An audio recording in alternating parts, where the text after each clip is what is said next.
In this video, I am going to discuss about the static data members concept. That is, what is static data member, how it is declared, and how to implement static data members using C++. Initially, what is a static data member? Already you know that the class is a collection of data and functions. What is data? The variables declared in the class are known as data members. Such data members of a class can be qualified or can be declared as static also.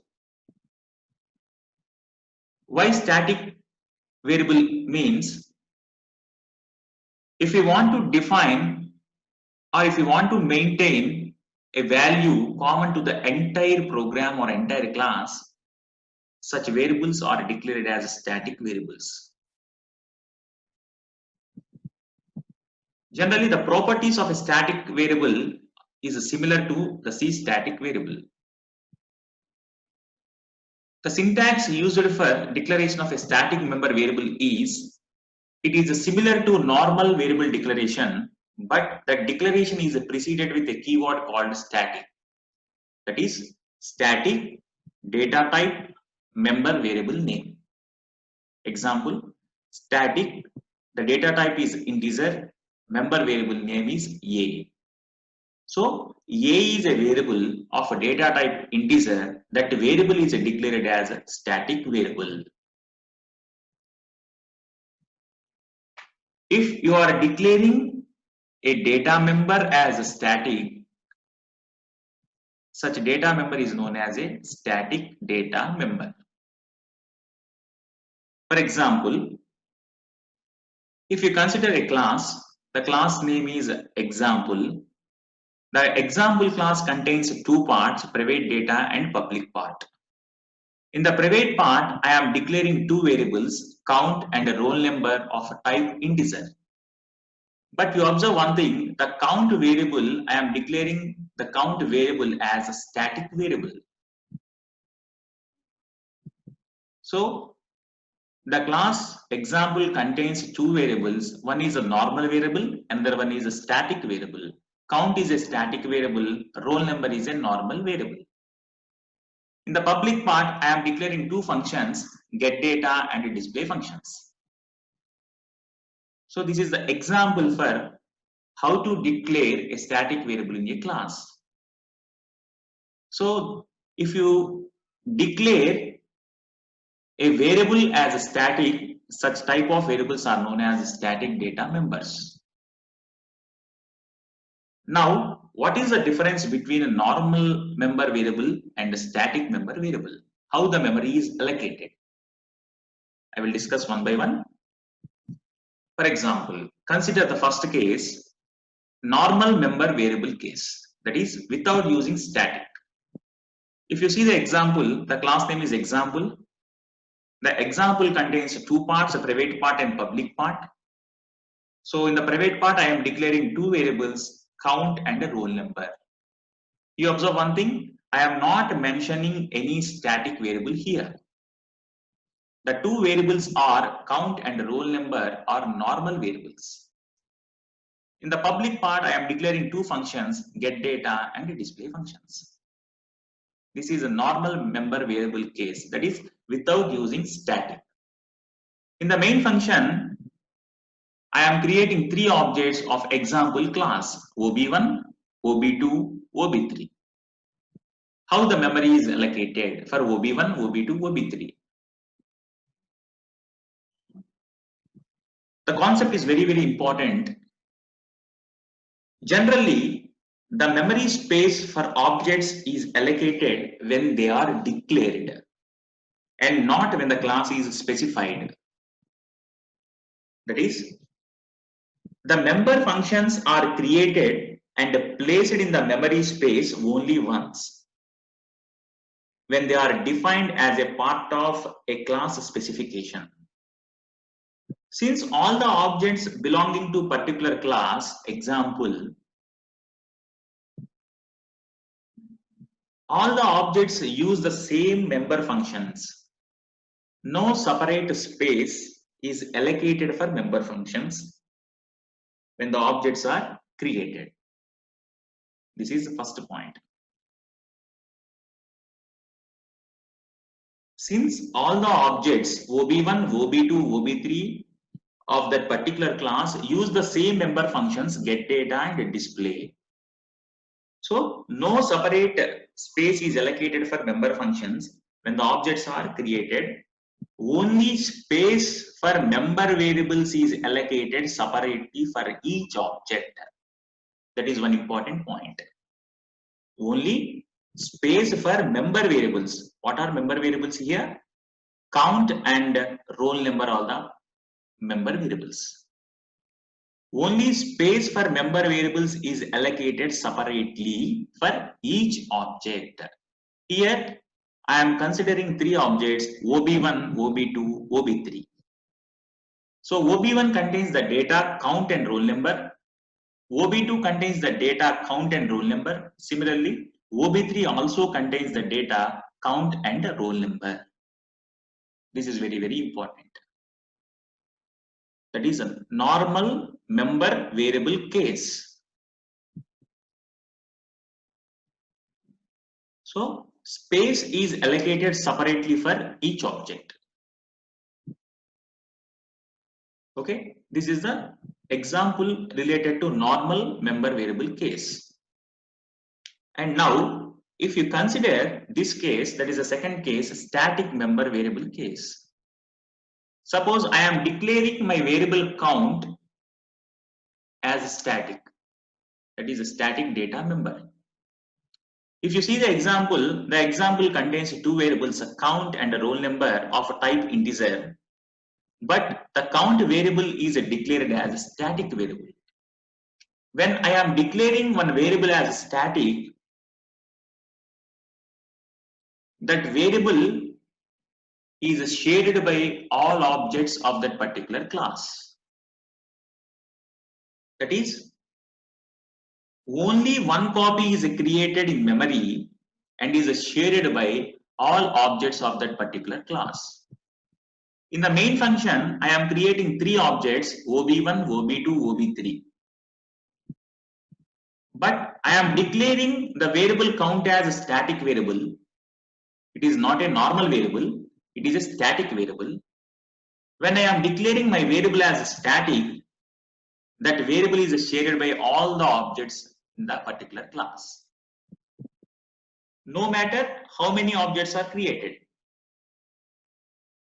If you observe, the OB1 contains the data only roll number. Similarly, OB2 contains the data roll number and count also. OB1 also data roll number and count. Similarly, OB2, OB3 also. But the space, the memory space created for count is only once. Not for every time. Only once. And that variable is shared by all the objects of that particular class. If you see the figure, the count is a static variable. The count is shared by OB1, similarly OB2 and OB3. Because the count is declared as a static variable, only one copy is created in the memory and is shared by all the objects of that particular class. But roll number is not a static. It is different. It is a normal variable.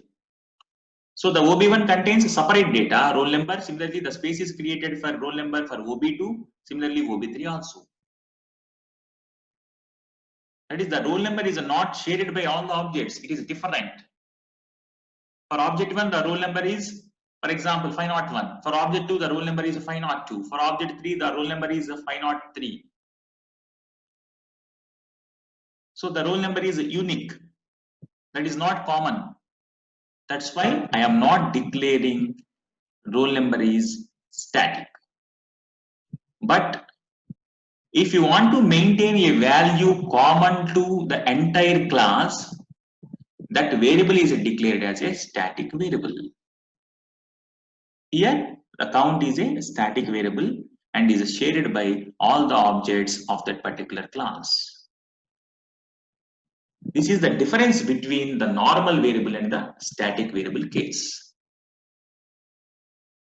See the last slide also. This is without using static. So only space for member variables is allocated separately for each object. This is static member variable case. Whenever you are declaring a static variable, only one copy is created and is shared by all the objects. Now, what are the characteristics of static data member? A static member variable has certain special characteristics. Those are, when you are declaring a variable as static in a class, it is initialized to 0 when the first object is created. No other initialization is permitted. And when you are declaring a variable as static, only one copy is created in the memory for the entire class, and that variable and that copy is shared by all objects of that particular class. That is the second point. And the third point is, it is visible only within the class, but its lifetime is the entire program. It is initialized to 0 when the first object of a particular class is created. And when you are declaring a variable as static, only one copy is created in the memory space and is shared by all the objects of that particular class. It is visible only within the class, but its lifetime is the entire program. What is the advantage of using static variable? It makes your program memory efficient. That is, it saves memory space. That is the main advantage of a static variable. Next, how to define a static member variable or static data member? The type and the scope of each static member variable must be defined outside the class definition. That is, the static data member can be defined outside the class. What is the syntax? The syntax used is data type, class name, scope resolution operator, variable name, that is equal to value. What is the use of scope resolution operator here? The scope resolution operator is used to identify which class it belongs to. When you are defining a function, that is, when you are defining a member function outside the class, the scope resolution operator is used. Similarly, if you are declaring a variable as a static, that variable can be defined outside the class by using the following syntax. Data type, class name, scope resolution operator, variable name, that is equal to value. For example, the count is declared as static, that is of a data type integer, int, class name is example, scope resolution operator, count. And the second example, the count is initialized to value 5. It is also possible. So, I am defining my static variable outside the class using that particular syntax. The scope resolution operator is used to identify which class it belongs. That is the use of scope resolution operator. This is the first example related to static data member. Here, the class name is item. In the private part, I am declaring one variable only. That variable is a count, is of a type integer, and I am declaring that variable as static. So static data member, static int count. In the public part, I am declaring and defining two functions, that is a set count function and a get count function. In the set count function, my logic is count plus plus, that is count value is incremented by 1. In the get count function, that function is used to display the count value onto the screen. So this is the class representation, item class representation. And I am defining my count outside the class. Why? Because the count is a static variable. The static member can be defined outside the class by using the syntax, data type, class name, scope resolution operator, and variable name. In the similar way, data type is integer, class name is item, scope resolution operator, the variable name is count. See the line 19. How to access static data member. That is the syntax. In the main function, I am creating three objects, OB1, OB2, OB3. The first characteristic of a static data member is it is initialized to 0 when the first object is created. So whenever first object is created, the value of static data member count is initialized to 0. In the next step, 23, 24, 25 line, I am calling the getCount function 3 times through 3 objects, OB1, OB2, OB3. In the getCount function, I am writing the statement cout count equal to the variable count. That is, the count value is displayed onto the screen. So after that, I am calling the setCount function 3 times through object 1, object 2, object 3. After setCount, again I am calling the getCount function 3 times. And finally return 0. So here the count is a static variable. Only one copy is created in the memory and is shared by all the objects OB1, OB2, OB3. If you observe the figure, the count is shared by OB1, OB2, OB3. Now I will explain in detail. See the main part. I am creating 3 objects OB1, OB2, OB3. Now I am calling the getCount function 3 times, OB1.getCount. Whenever the first object is created, the static data member value is initialized to 0. That is, the count is initialized to 0. That value is shared by all the objects OB1, OB2, OB3. So I am calling the getCount. In that getCount, I am displaying the value of count. So OB1.getCount, the value is 0. OB2.getCount, the value is 0. OB3.getCount, the value is 0. Now I am calling the setCount function 3 times. OB1.setCount, OB2.setCount, OB3.setCount.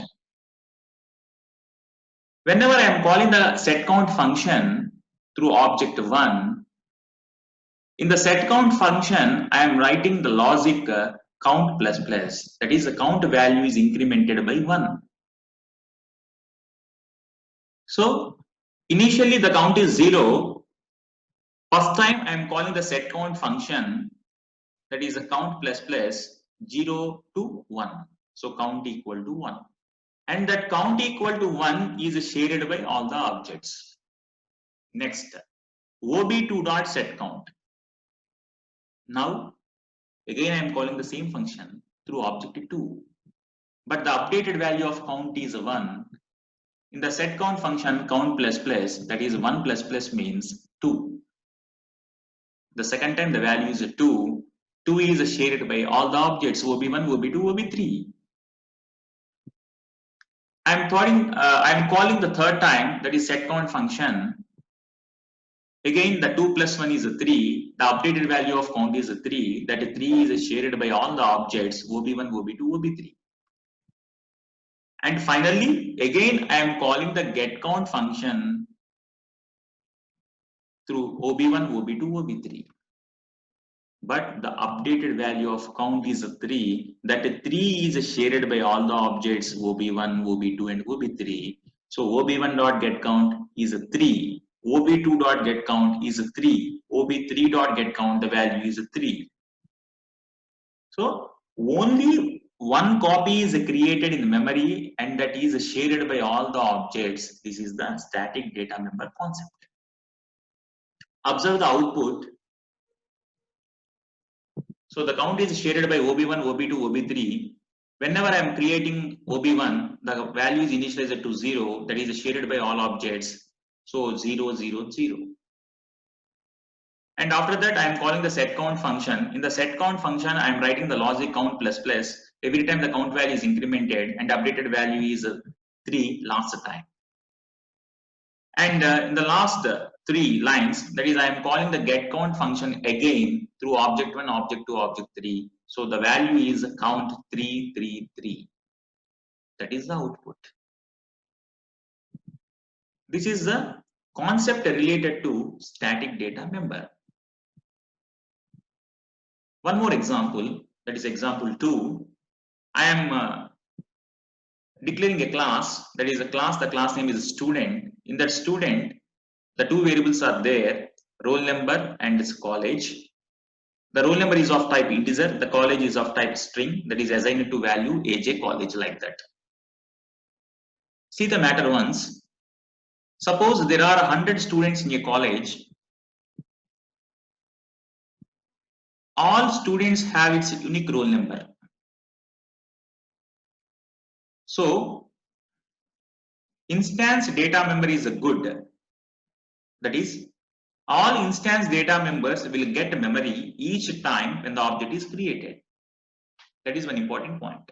That is normal member variable case. If you observe the college variable, the college refers to common property of all objects. That is, the college name is the same to all students. So if you make it static, that is, the college is declared as static here. If you make it static, this field will get the memory only once. So it saves the memory space. So the advantage is it saves the memory space. That is, the common property is a college name. That college name is the same to all the students. So I am declaring my college variable as static variable. That is, if you want to maintain a value common to the entire class or the entire program, that variable is declared as a static variable. See the example, simple example. My class name is student. In that 2 variables are there. One is a roll number, another one is a college name, like college. The college is of a type of string and is declared as a static member. So in the public part, 2 functions, set data. In the set data function, I am reading the roll number from the console through statements cout and cin. And in the display part, if you observe, 2 statements I am writing, cout the roll number and cout the college name. So roll number and college name are to be printed on the screen. How to define a static data member? Using some syntax. What is the syntax? Data type, class name, scope resolution operator, variable name that is equal to some value. Similar way, the data type is string, student, class name, scope resolution operator, college, variable name that is equal to, I am initializing the value to, in quotations, AJ college, for example. So the static data members can be defined outside the class. In the main function, I am creating 3 objects using arrays. The concept is array of object concept. Student S of 3 means 3 objects are created of a class student. So I am mentioning arrays S of 3. Using the for loop, I am reading the data using set data function. That is, I am calling the set data function for each object using for loop. So S of I dot set data. I equal to 1, that is the first object. I equal to 2, second object. I equal to 3, third object. Like that. So in the set data function, I am reading the roll number from the console. And after reading, I am displaying the data, that is the student roll number and a college name using display function. So same for loop is used. In that, I am calling the function display S of I dot display. I equal to 1, first object. I incremented. I equal to 2, second object. Again I incremented. I equal to 3, third object. So, and after that return 0. This is a simple program. And the second program related to static data member. Observe the output. So in the main function, I am calling the set data function using arrays. Enter roll number of student 501, similarly student 2, similarly student 3. After reading the data from the console, I am displaying the data. In the display function, I am writing two statements, roll number and college name. So roll number equal to 501, college name equal to AJ College. Similarly, student 2 details 502, college name. Student 3 details 503, college name. So here the variable college is declared as a static variable. So that college name is shared by all the objects. That is the three objects S1, S2, S3 or S of 3 like that. So if you want to maintain a value common to the entire class, that variable can be declared as static variable. And finally, summary of the concept. It is also possible to declare a variable as static. Whenever you are declaring a variable as static, it is initialized to 0 when the first object is created. And only one copy of that member is created in the memory for the entire class and is shared by all objects of that particular class. It is visible only within the class and its lifetime is the entire program. And what is the advantage? The advantage is it saves the memory space. So this is about a static data member concept. Thank you.